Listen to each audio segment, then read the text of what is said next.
Hi everybody and welcome back to Lost Genre Reddit Stories.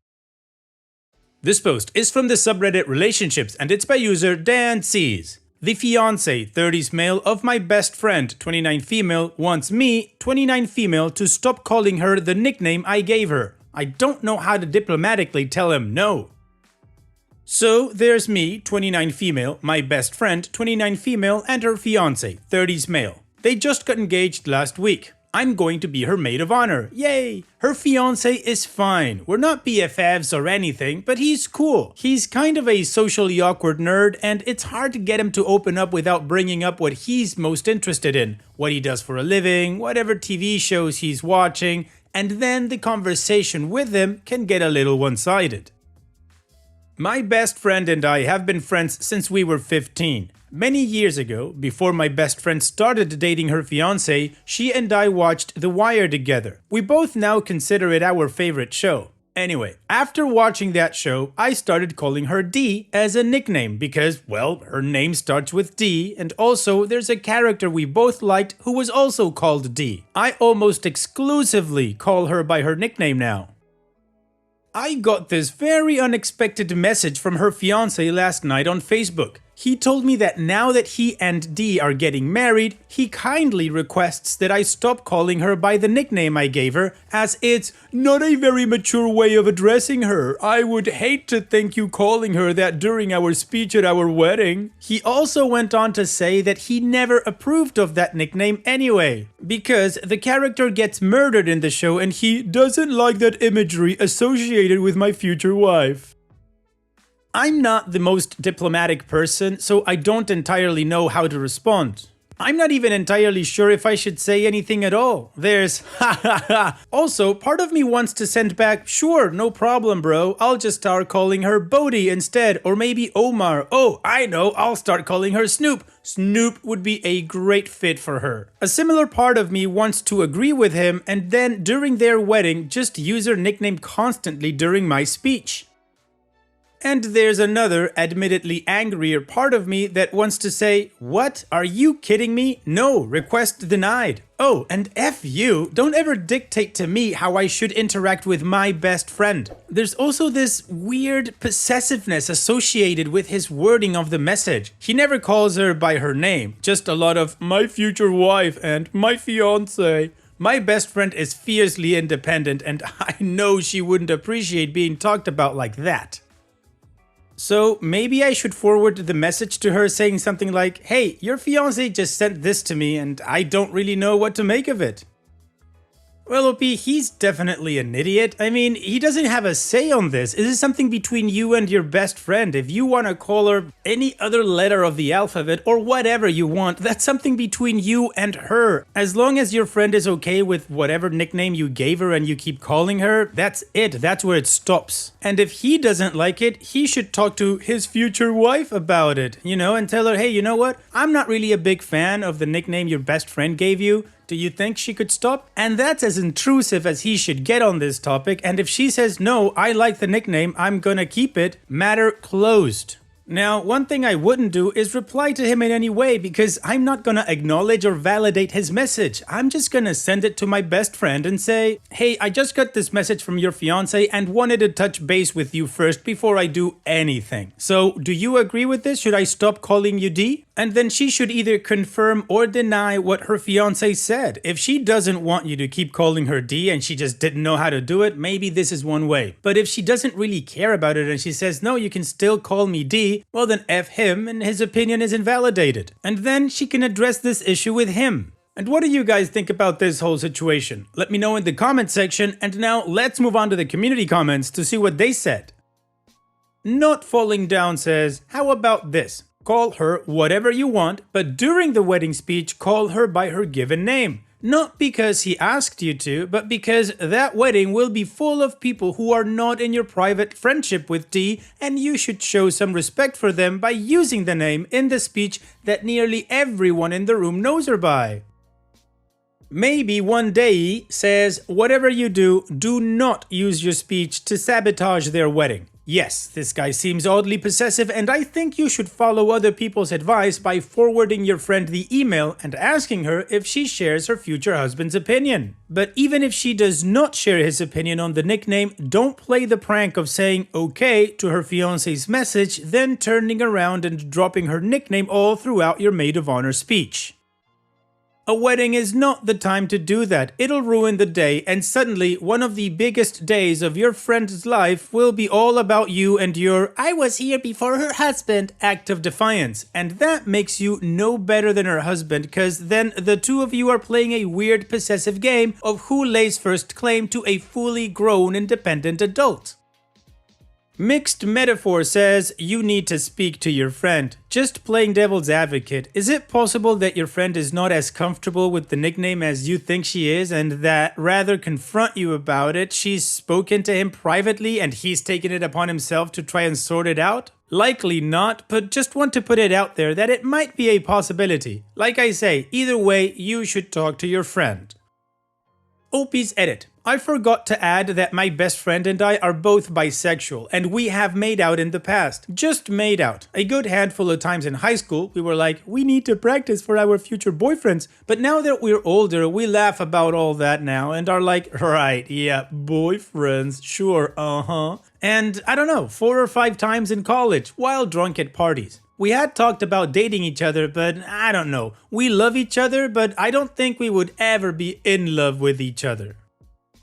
We're pretty different people, which is why I think we make such good friends, but not terribly good significant others. The last time we talked about being in a relationship was like, I don't know, 8 years ago? It's now only just occurring to me that maybe this is something to do with her fiancé's unexpected message. I'm about 99% sure she doesn't mind that I call her D. She's never hesitated to let me know when I've done something to annoy her. Any advice would be appreciated. Thanks, y'all. OP's short-term update. Well, I just got off the phone with D. She called me and I started to answer like I usually do. Sup, D? But then remembering that maybe she doesn't want to be called that anymore, I just awkwardly extended the D sound into her full name. So I answered like, sup D, full name? She immediately said, my fiancé told you to stop calling me D, didn't he? I said yes, and she exclaimed, what the F? I can't believe he actually effing did that. Look, I gotta go. I'll talk to you later, and don't stop calling me D. You got it, D. We said our goodbyes and she hung up. So, someone might have crossed the line.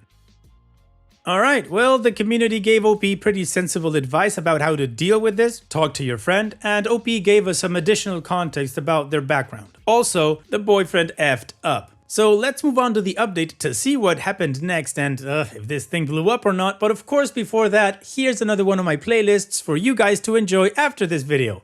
Now let's move on with that update.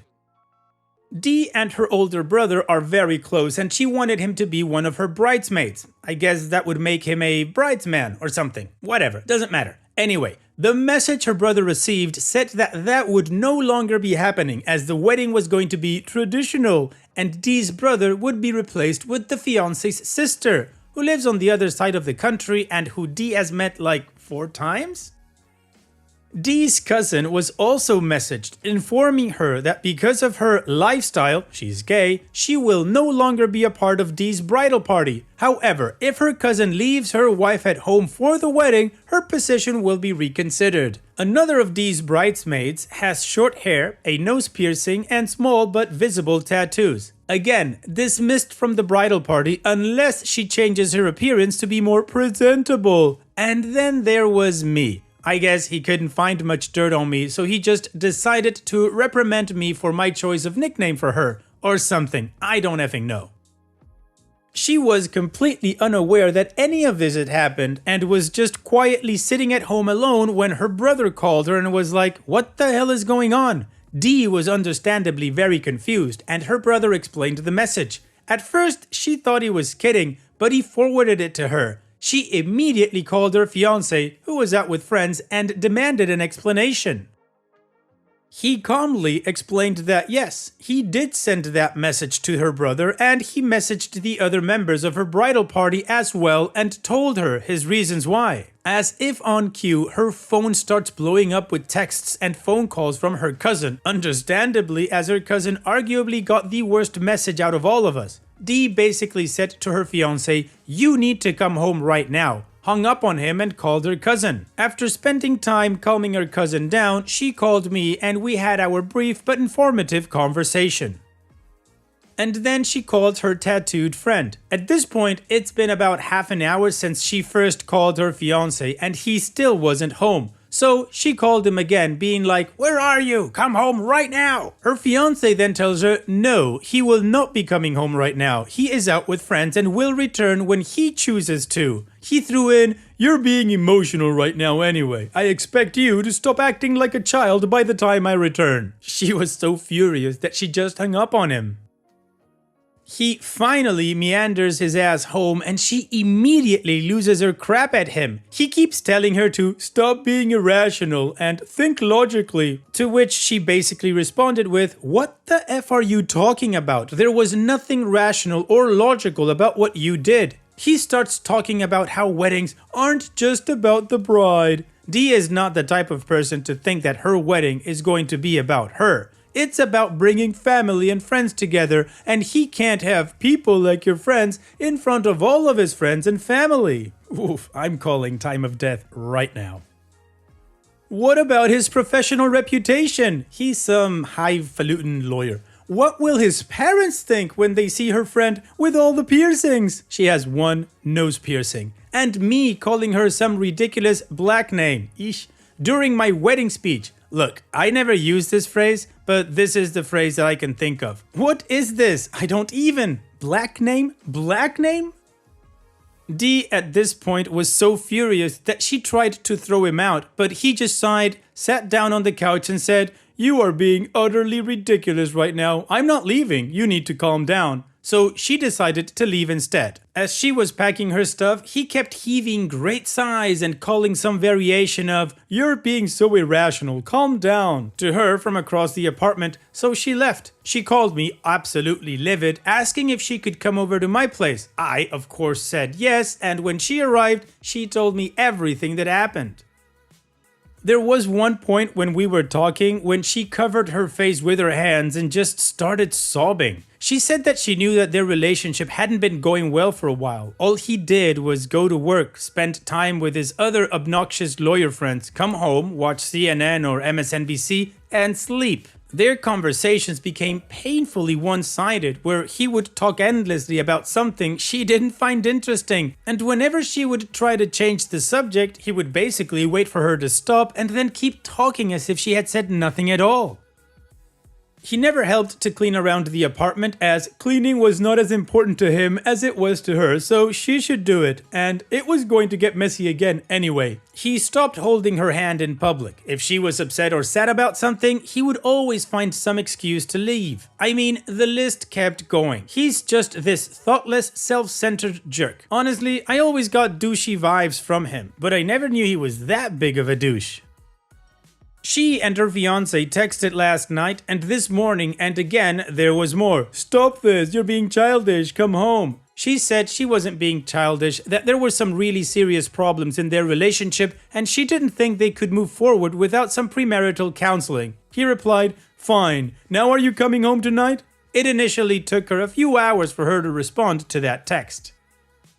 As soon as she read it, she slumped over on my couch, pulled her knees up to her chest and said, "I really don't want to go back to that apartment." She later said that she had a really heavy feeling that even if they did go to premarital counseling, nothing would change. She could easily see him thinking that he is smarter than the therapist and trying to use the therapist to convince her that she's being irrational. I then asked, "So does that mean the wedding isn't going to happen?" She just burst into tears again. Sad face. I felt really awful asking that. I probably shouldn't have asked that. I held her and I apologized and kept saying, it's okay, you don't have to answer that right now," until she calmed down. She decided she wanted another night away from him, and she texted him to let him know that. He has yet to respond, so out of curiosity, I did ask her if she thinks his message to me had anything to do with us hooking up in the past. She said no, she never told him that she was bisexual. She said she never felt comfortable sharing that with him. She burst into tears again when she said this, admitting that's probably a sign that this relationship was effed up from the start. Anyway, Dee and I both took the day off from work. We spent it eating ice cream and day drinking and marathoning parks and recreation. We went for a walk and she talked and cried a lot. Right now, all her bridesmaids, including her brother, are at my place. They contacted her all day asking if she was okay and if they could see her. I told her she could tell them all that they could come over to my place later, and initially she said no. She said she was so embarrassed by everything that happened that she wasn't sure she could handle seeing everyone. I shut that down pretty quickly, saying she had nothing to be embarrassed about. All this BS has everything to do with her fiancé, not her. It took a little more convincing and her friends and bro offering to bring more alcohol and ice cream, haha, but they're all here now. Her cousin brought her wife too, and Dee started crying again as soon as they walked in and apologized profusely to the two of them. They insisted that wasn't necessary, but she apologized anyway.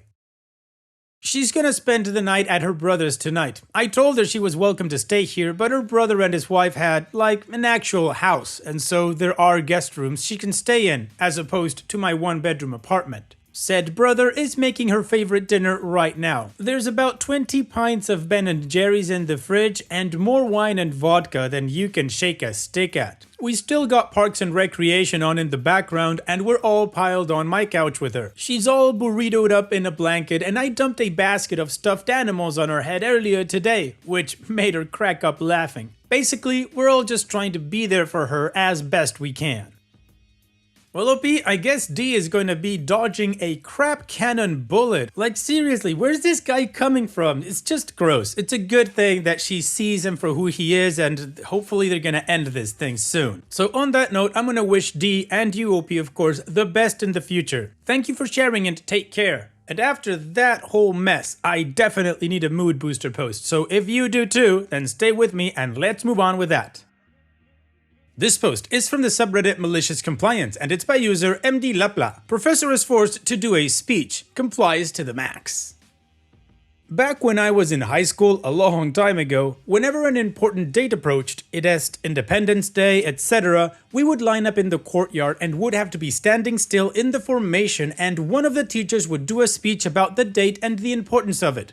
Those speeches would usually be around 10 to 15 minutes long, and the teacher doing the speech would rotate amongst the faculty. Since there were quite a few teachers, each teacher was due around once a year or less on that. There was one notable omission on the teacher's roster. The mecanography teacher never did a speech. Never. Let's call him Mech. He would always refuse and got away with it for whatever reason. In around 30 or so years of teaching at the school, it became famous that he never made a speech, until this one day when I guess the dean demanded Mech to do the speech. There was no way to get out of it. Mech would have to do it. His first speech in 30 years or so at the school.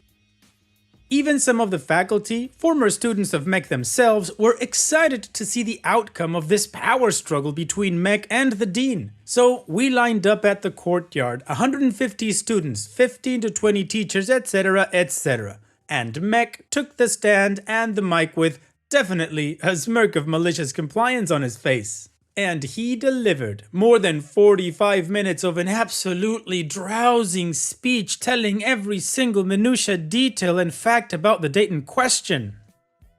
For the students, it was destruction. Having to stand still and silent for almost an hour. Failing to do so was one of the most punishable offenses. Trying not to fall asleep on our feet. The dean tried to stop Mech twice. The first time, Mech just completely ignored the dean. The second time, Mech just plainly told the dean, "You wanted me to do a speech, deal with it," for the whole audience to listen. Around 30 to 35 minutes, some of the older, I don't give a crap anymore students started shouting things at Mech. Not hurtful things, but colorful commentaries about the speech. We started laughing and Meg carried on as if nothing had happened. Dean tried to take the stand to demand silence. Meg denied the scene, saying, "I'm not finished yet."